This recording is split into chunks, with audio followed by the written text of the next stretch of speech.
జ్ఞానకోమతి శారదాచార్య గారికి నా ధన్యవాదాలు. ఇప్పుడు మనం ఈ కార్యక్రమంలో ముఖ్యంగా డాక్టర్ శారదా పూర్ణశంతి గారు రచించినటువంటి ప్రతీకి అధ్యారోపణ అనే గ్రంథాన్ని, మహేష్ విశ్వనాథ్ రచించిన కేదార్నాథ్ గ్రంథాన్ని, వందే మాత్రం సంచికని మూడుని కూడా ఆవిష్కరించుకోబోతున్నాం. ఈ మూడింటిని కూడా మన ఆచార్య ఎన్ గోపి గారు ఇప్పుడు ఆవిష్కరిస్తారు.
చాలా తెలియగల వాళ్ళు, అంటే మనం తెలివి తక్కువ వాళ్ళు అని కాదు.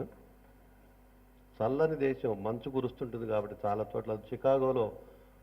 చికాగో నగరంలో ఇప్పుడు వెళ్ళాలంటే మంచులో మన హిమాలయ పర్వతాల్లో నడిచినట్టుగా వెళ్ళాల్సిందే. నేను 30 సార్లు ఆ నగరం సందర్శించాను కాబట్టి ఆ ప్రాబ్లం నాకు తెలుసు. ఒకేసారి 3 పుస్తకాలు ఆవిష్కరణ పెట్టారు శారద గారు. అదే వేడి దేశంలో ఉన్న వేడి మనుషులు మనమైతే 3 పుస్తకాలకు 3 ప్రోగ్రాంలు పెట్టుకుంటాం. 3 సార్లు ప్రోగ్రాంలు పెట్టుకొని 3 సార్లు రిలీజ్ చేస్తాం. అలా కాకుండా ఈ 3 కూడా ఎంతో అద్భుతమైనటువంటి గ్రంథాలని, అసలు ప్రింటింగు ప్రతి పేజీ చూస్తే కళ్ళు చెదిరిపోతాయి. ఇలా కూడా పుస్తకం వేయొచ్చా అనిపిస్తుంది. అంత గొప్పగా బుక్స్ని పబ్లిష్ చేసిన ఘనత శారద గారికి దక్కుతుంది. మొన్ననే 10వ తేదీన ఎంఏలో సాంస్క్రిట్ కదా, ఎంఏ పిహెచ్డి చేసి సాంస్క్రిట్లో ఆంధ్ర యూనివర్సిటీ గోల్డ్ మెడల్ సంపాదించుకొని వచ్చారు. ఇంకా ఆవిడ చాలా పిహెచ్డీలు ఉన్నాయో చెప్తారు. నాకు తెలిసింది శారద ఒకటే, 30 ఏళ్ళ నుంచి తెలిసిన శారద. ఆమెకి ఎన్ని డాక్టరేట్లు ఉన్నాయో నేను చెప్పలేను. అలాంటి శారద గారు ప్రతి సంవత్సరం కూడా హైదరాబాద్లో ఏది జరిగినప్పుడు కూడా మన సంస్థ, మన చారాయ గాన సభలో మీ అందరి మధ్యలో చేయటం ఈ కార్యక్రమాన్ని ఆవిడకి ఆనవాయితీగా వస్తుంది.